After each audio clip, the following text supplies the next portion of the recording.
Alright, we've got two packages here. And, well, only one showing up on the camera so far, of course. Just needing to not go too deep in there because I don't want to accidentally injure the merchandise. Although it looks like it could probably, because that'll absorb it, maybe worth keeping in mind in the future. Let's see. Right, Stuff's birthday. Yeah, I've seen a lot of emails related to that.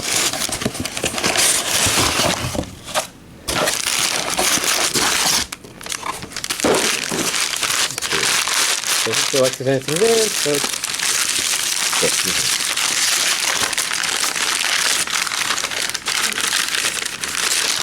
alright. And then we've got this package with the other things. So, pretty decently sized update this week, I think. Not huge. I know there's that one guy that wants a huge one, but I don't know. I'm mostly driven by what the industry is releasing. Alright, so to begin with, we have Project Echo 4 Final on Blu-ray.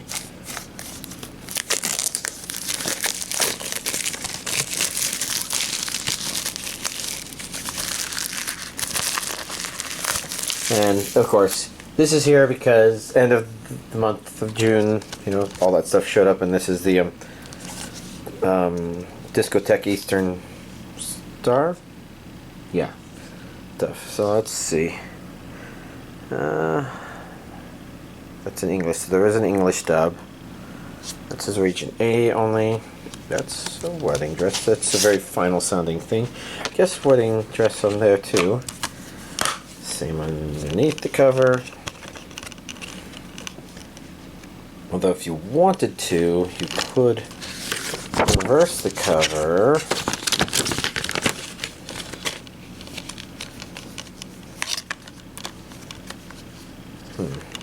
Mostly worried if I have it in there straight enough.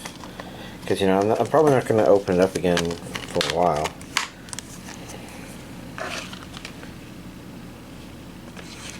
That's pretty cool. Next up, my Isekai Life. Yeah, this was one that I watched off of High Dive. I don't think I finished the OVAs. And I mentioned that some of the ideas were nice, but it was a little off for me. I'm trying to think. That's Region A, single English dub.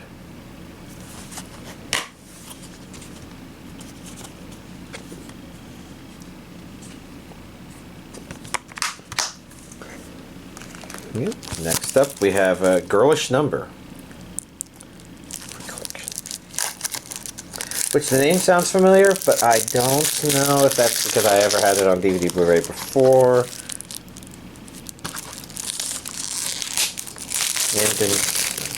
It didn't sound like something I had bought, but I don't know. It wouldn't be the first time I've bought something who releases Sentai, so it's possible this could be a Sentai re-release and I just didn't remember. Maybe I checked for it? I don't think I did. Japanese with English subtitles. A number of episodes. She's finally got her big break, and now it's probably going to break her.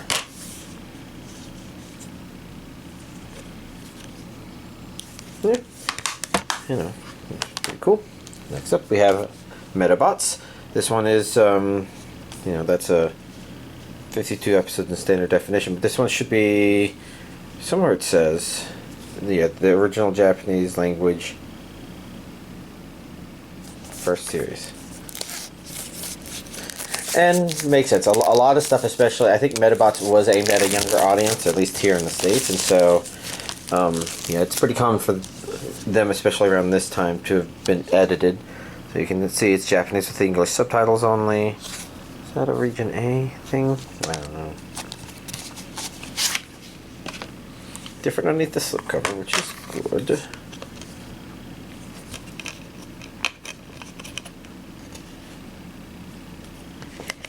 They're kind of cool. Probably cooler for somebody that grew up on them. But, yeah. Next up, we have Skeleton Knight in Another World. And if there's any problem with this, it would be that, different on the slipcover. It's actually a kind of really nice cover, or combination. I'm not sure if I'll be able to watch it dubbed, just because I watched it as it came out subbed. Pretty good that way, but, you know. Fun show with its fun moments.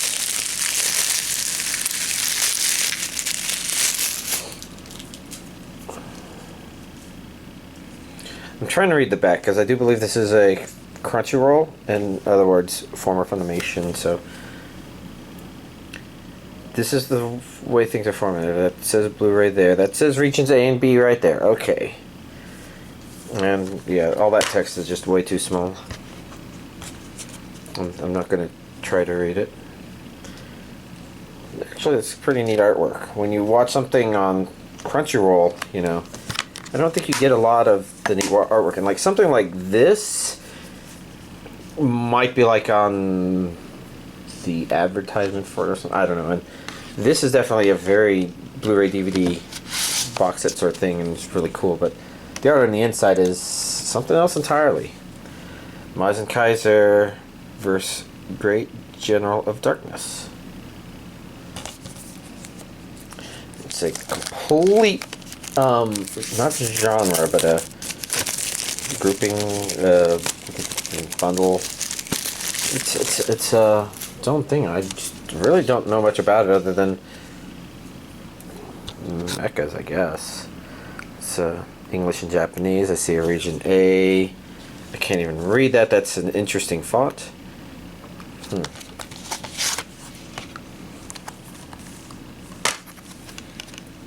Well, yeah, definitely not a reversible cover. You got some imagery there, but straightforward.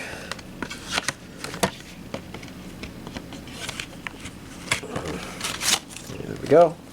Then we've got Lupin the Third, Angel Tactics. Lots of Lupin the Third out there.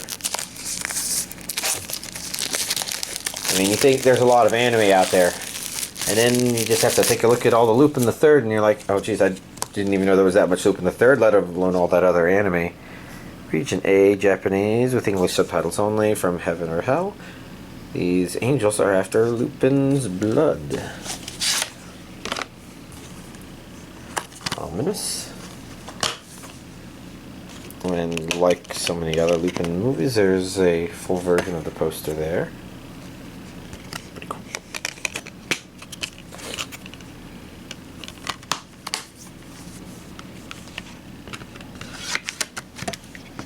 I don't know, yeah, okay, I guess it's because there's a little bit of extra lip up there that makes it trickier to insert from the bottom. Oh well, and then these, I have to take a look at both of these and decide what order I'm looking at, because these are both Love is War. But one is Season 2 and the other one is Season 3. Okay, I do believe Love is War question mark is Season 2. That probably says complete Blu-ray set.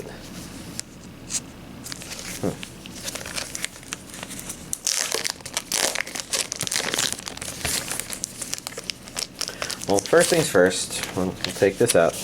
I didn't quite toss that in case I wanted to put it back on, but I think this feels strong enough as a box that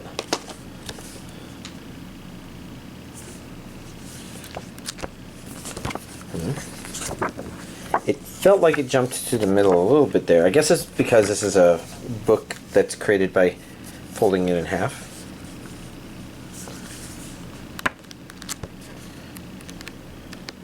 So it's not perfect for flipping, but then again, you know, I think you usually don't flip them, you're usually reading them.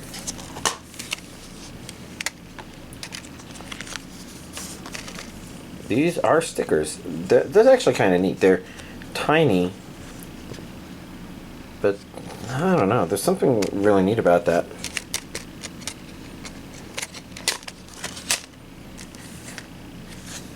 Two, three, okay, 3 discs. I was kind of curious because if I didn't see the 3 on here, this could have been a soundtrack. Feels worthwhile to note. I mean, probably product listing for it says whether or not it has that, but... And then this is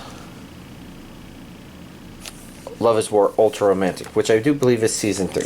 And I could be wrong about that, all that stuff, but going on the things like, I couldn't remember if the first season was Love is War, just that, or if the question mark was a thing. So what was up with that question mark? And then I'm going to take this one and also toss it down there, apparently. But nope, this is 3 seasons.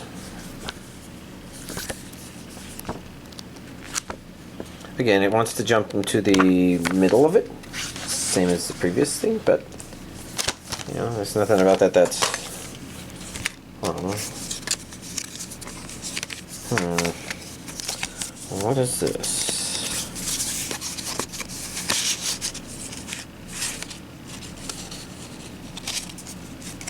I don't want to mess with it too much, but interesting. It came with this thing.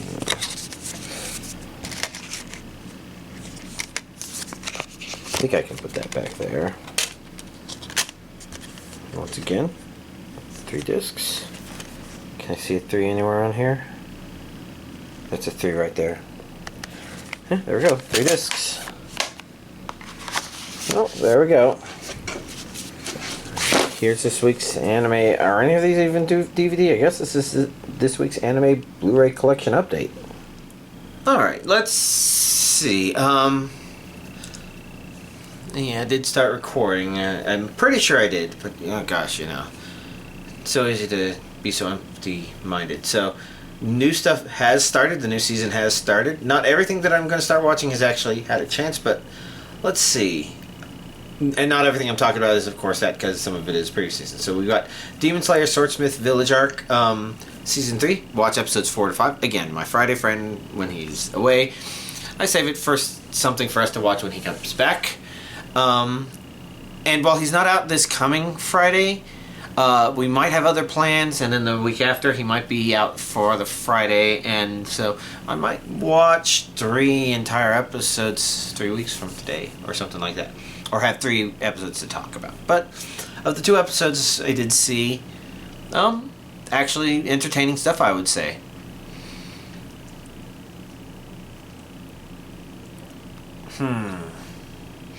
I was just thinking if there was any comment about the fact that, you know, it's gone into combat, I guess, pretty quickly. As in, like, I mean, it feels quick. There was a bit of a breather there, but, maybe that's the interesting stuff. Some of the in-between story stuff that it tends to have does have some risk of not quite being right, I suppose. But for the most part, you know, it's, while there's neat stuff in there, and this definitely had some of that, for the most part, I didn't notice any problem watching it at least spaced out as much as I had. It's possible somebody binge watching this series may feel that, like, it's cramming things together a little too much to a certain degree. Like, it's too much about the fighting, and it feels like maybe it's animated by the same people that are animating a lot of the Fate stuff, and you know, sometimes it feels like they get a little too into their combat to the point of it doesn't feel reasonable. And Demon Slayer, I don't feel as reached that point, but it did feel like the previous season dragged on just a little bit. But that, I think, is an original source material issue, possibly, probably. I don't know. It's a long way of saying, you know, I enjoyed episodes 4 or 5. I would have loved to continue watching. It's a series that you can just kind of enjoy what's going on. So, yeah, enjoying it. Let's see. Sacrificial Princess and the King of Beasts, episode 11. That's right, that's what was happening, and it's entertaining. Sacrificial Princess and King of Beasts stuff. I'm not sure if I have much more to comment on, just because, you know, it's just kind of like, yeah, enjoying the series as it continues, so I'm enjoying the series as it continues. Kamikatsu, Working for God in a Godless World. Episode 11, you know, it had been delayed. So this series has gotten a couple of delays, so it's, you know, running a little bit later than it was planned, but it is definitely setting itself up to some sort of season or series finale going on here, and it's been pretty entertaining and interesting in what it's doing. It's been an interesting series. Maybe not the series that's for everyone, but definitely a series that's like done some good head scratching sort of things, I would say. And episode 11, I wouldn't say anything there was too head scratchy in that regard, but definitely just interesting stuff. Let me see. Is it wrong to try to pick up girls in a dungeon? Season 4, episode 22. So the episode didn't quite go like I was thinking it might go, but at the same time, what did happen was pretty nice. Overall, I really enjoyed season 4. Like, I don't remember how the first half specifically felt. Maybe certain things that didn't quite come together quite right, maybe. But they were used better in the second half. So, it's I guess I'm not quite sure what to specifically say, but I just enjoyed it.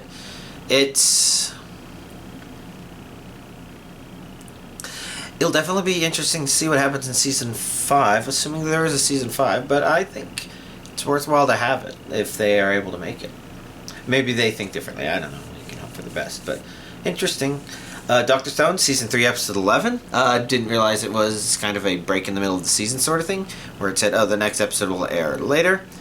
And overall, let's see. Interesting stuff. Okay, yeah, it continues to, exist in this territory where it's worrisome about if the show's going to still feel like Dr. Stone, and it always continues to feel like Dr. Stone. So, lots of credits and kudos to it, and kind of a pretty touching season break episode, I would say. Definitely curious to see what's going to happen next. But, we have to wait.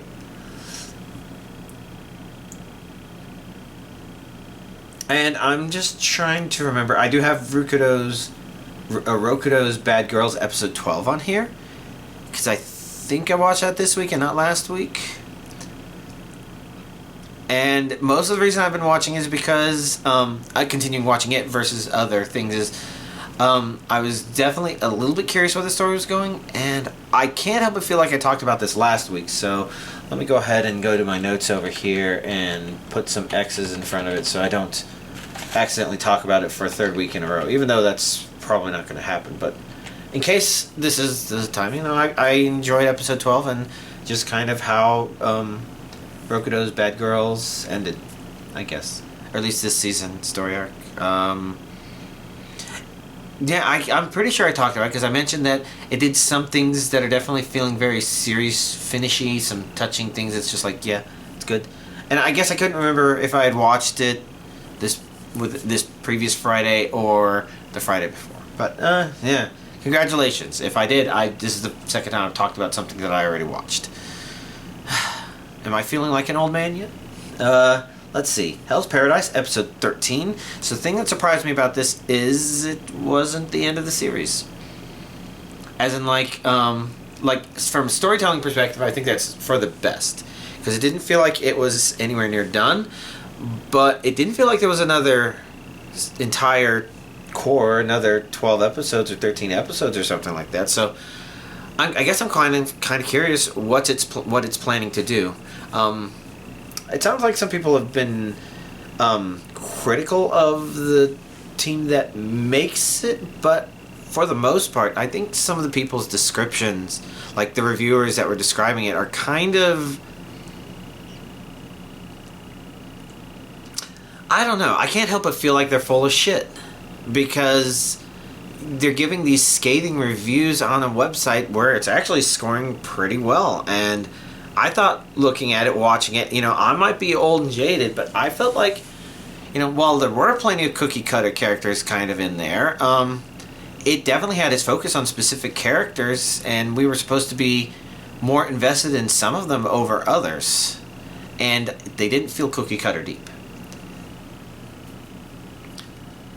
And in fact, it kind of balanced the interaction between these cookie cutter people you don't care too much about with the people we do care about in a way that kind of feels like the main characters, the characters you do care about, are the ones for whom you're supposed to derive meaning from that, not from both sides. You know, you're given a shallow reason for that side doing something or something like that, and it's an interesting head scratcher. But yeah, I don't know. It's overall, I'd say it was an enjoyable 13 episodes. I'm guessing there's not another episode coming up this coming Saturday, so it'll be after some sort of break that we get to see more episodes. But if not, definitely have enjoyed it. Let's see. We've got the first episode of a new series, and maybe is this the first one? This is the first one I'm talking about. Am I Actually the Strongest? Episode 1. And let's see if I remember absolutely everything about it. Let's see. I remember some of the more basic setup stuff, and then it went from there to there. There's some stupidness in its setup, but it's kind of interesting in its setup.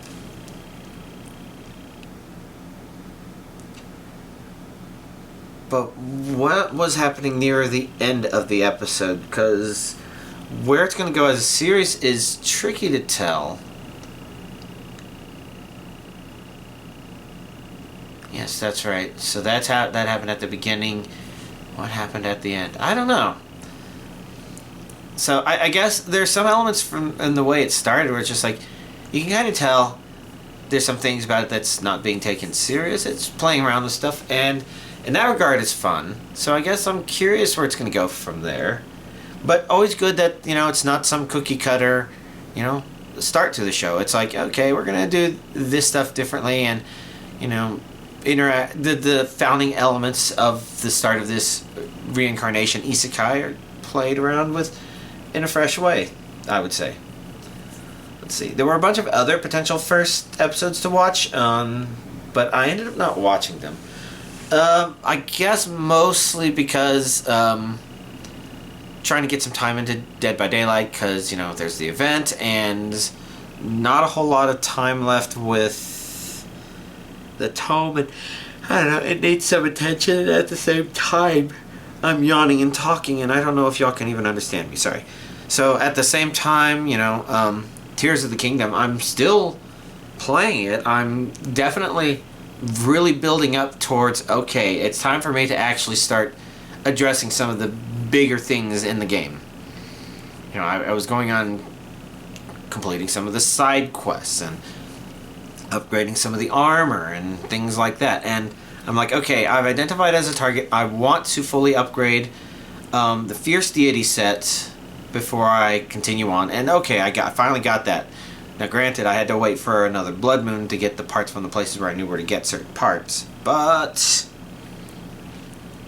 you know, I'm literally, before recording this video, got to the point where it's just like, alright, I think it's time. And so because of that, you know, there's a lot of new first episodes that I didn't watch. If you're curious, some of the ones on my Curious About radar, which I might fill in, I don't know, we'll find out. The Atelier Ryza, Ever Darkness and the Secret Hideout. And I know that one's like an anime version of a video game. But I don't have any expectations about the video game itself. Like, I haven't heard anybody say, oh yes, it's a great story, and that's why, you know, like the Nier Automata anime might not be so great for somebody that's never played the games, because the games are probably going to be the better storytelling experience, and the anime is going to be attempt to adapt that, and, you know, the success isn't necessarily going to be bad, but it might be the sort of thing where you're just better playing the game. Not that I'm going to play it, but I haven't gotten that impression for Atelier Ryza, so I'm probably going to try to watch that first episode. We'll have to see. Ayaka, I'm kind of curious about. I'm really not sure what to think about it, but kind of curious about it. My Tiny Senpai, you know, I'm contemplating it. I mean, you know, I'm at the point in my life where I've been in the office for, I've been working in the office for a couple of decades almost, and it really is just the sort of thing where, you know, watching anime versions of my portion of life it's a curiosity. I think some of the issue is I'm not sure how rom-com It is, and maybe it's fine if it's rom-com, because I don't necessarily hate those. It's usually just, what do I feel in the mood for? And, you know, I generally prefer escapism. Like, not even escape from, oh yeah, my social situation or anything like that, but rather just like, I'd rather forget that the world exists. And isekais and fantasy anime tend to fill that sort of thing better. Which I guess is why Tears of the Kingdom is killing me right now. And I don't mean that literally or figuratively, but just kind of in a comical way. But yeah, I don't know. Those are thoughts. If y'all have anything about those, I do read the YouTube comments a lot. So, you know, you could always say something or say something in my Discord. It's whatever. Tell me, yeah, you really should high prioritize watching these, because not a bad idea. I watched episode 0 of Jobless Reincarnation Season 2. Because I think episode 1 officially starts this... I'm not sure when it starts. Like a week from episode 0, or was it slightly more or slightly less? I'll figure that out. But for this episode, one of the things that was nice about it is it did give us a little bit of insight into... I guess other characters that we've, well, okay, really just one other character that we've known about, and kind of introducing us to the characters around them, pretty much where they've gone, because we lost track of them a long time ago. And it's, I guess it's episode 0 because it's kind of setting up for what's going to be important in season 2 in general. So, you know, kind of an okay stuff. I mean, I did feel very misanthropic watching it, thinking, I can't help but wonder if this kingdom should just be destroyed. Like, I don't think they did anything that made me say, yeah, definitely. But it's definitely, some of those things were just like, oh, that's depressing. And I don't know if it was a me mood thing or if it was just this episode. But it's like, it never quite crossed that line. But it definitely played with the audience in terms of making us think, oh, what if it crosses that line? And, I don't know. It's a weird thought. But... you know, it also helped to know that as an episode 0, it wasn't necessarily supposed to be, and these are the people we're going to have to be dealing with. And Jobless Reincarnation has definitely had its hiccups before. Like, I remember the conversation between Rudy and his dad. And Rudy's pretty much the only character whose name I remember at this point. It's a kind of unique name for an anime character, really. And I remember being very critical about just how not very well thought out some of the arguments were. It's like, do these people not understand how actual people work? And I don't mean the people who made the anime, but I mean like the people in the anime, and I don't know, blah blah blah. I remember that stuff. I'm definitely looking forward to seeing more real episodes, I guess. Real, I mean, this one felt like a real episode, but I want to see Rudy again. And the previous couple of episodes have definitely not been about that because, you know, it's been in between seasons. Let's see. Sweet Reincarnation, episodes 1 and 2. Surprised me. A lot of sites seem to think that episode 2 is going to air next week, but 2 episodes this week. And probably for the best.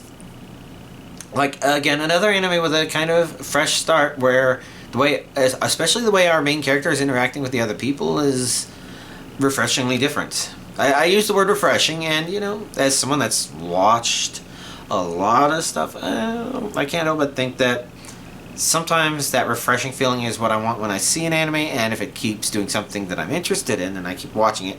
And for y'all, I try to identify those general feelings.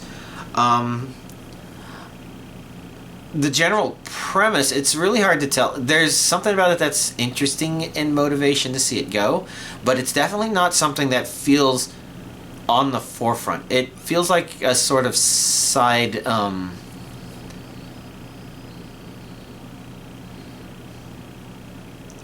side thing, which is kind of interesting because it's the founding premise of the show, but not bad for what it's done so far, I would say. Definitely curious to see where it's gonna go, because this one does feel like it has a bit of a forward direction. That is, our main character is 9 years old, but is basically being recognized as and being treated as being more grown up than, I guess, would be normal. So, for example, they perform a ceremony on him at 9 that normally they give to people between 13 to 15. And clearly some of his artificial maturity comes from... oh, that's what was happening. Okay, yeah. Some of his maturity comes from him being a reincarnation with his previous life's memories, of course. And that reminded me of what was happening at the end of Am I Actually the Strongest? So at the end of that episode, it was definitely something about the main character's reincarnation sister.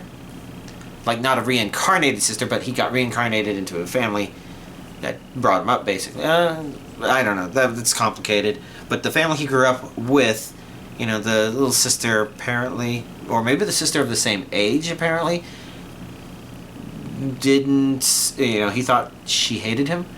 And I guess the next episode is where we actually explore that, and we, the viewers, I think, are supposed to understand that she doesn't actually hate him. She's just kind of shy around him. But yeah, I don't know, stuff. And then the last thing I watched is Level 1 Demon Lord and One Room Hero, Episode 1. And off to an amusing start. I'm still not quite sure what to make of the way these characters have been designed and presented.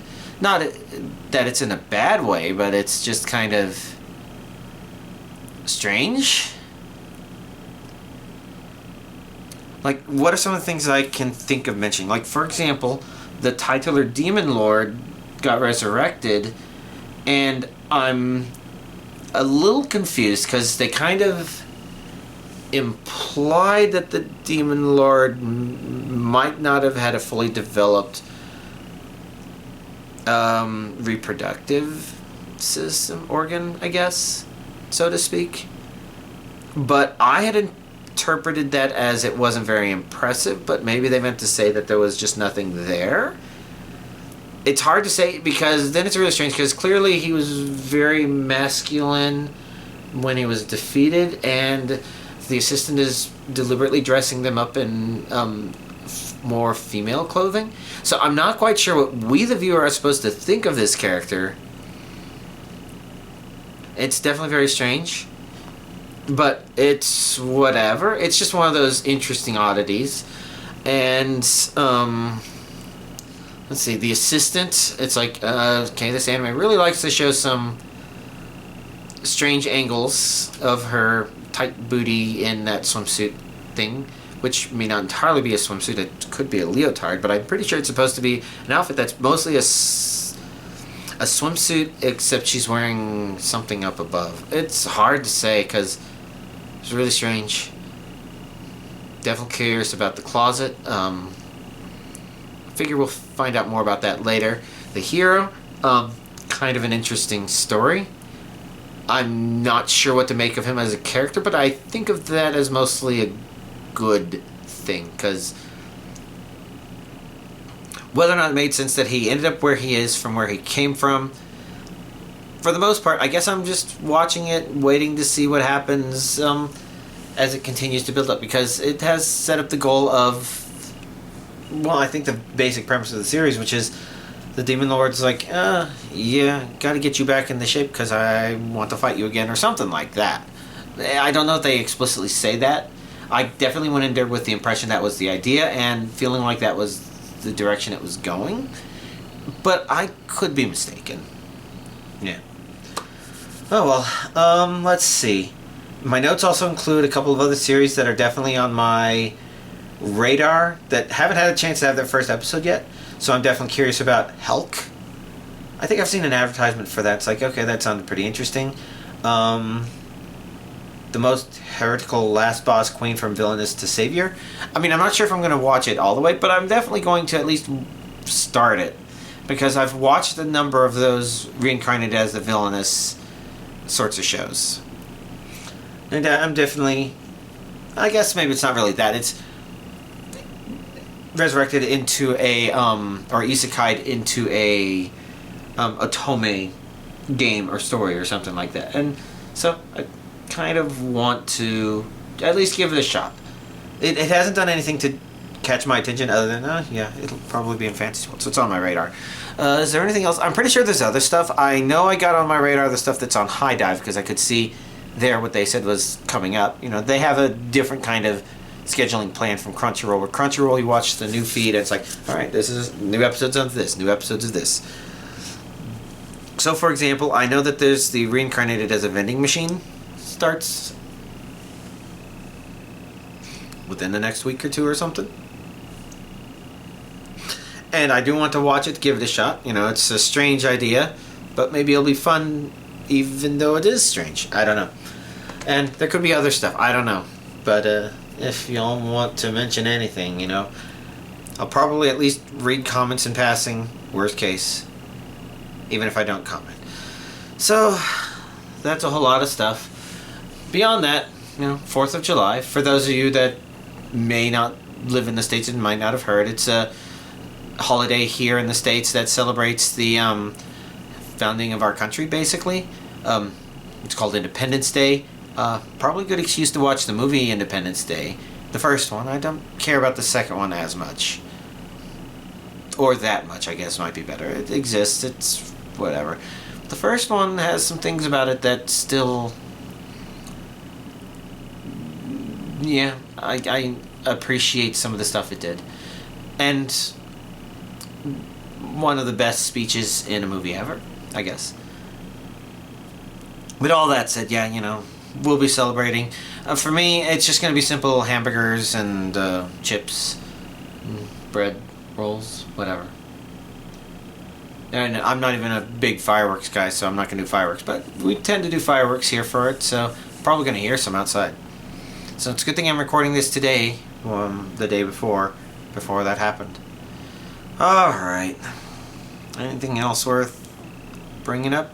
I can't think of anything. Y'all, have a nice week.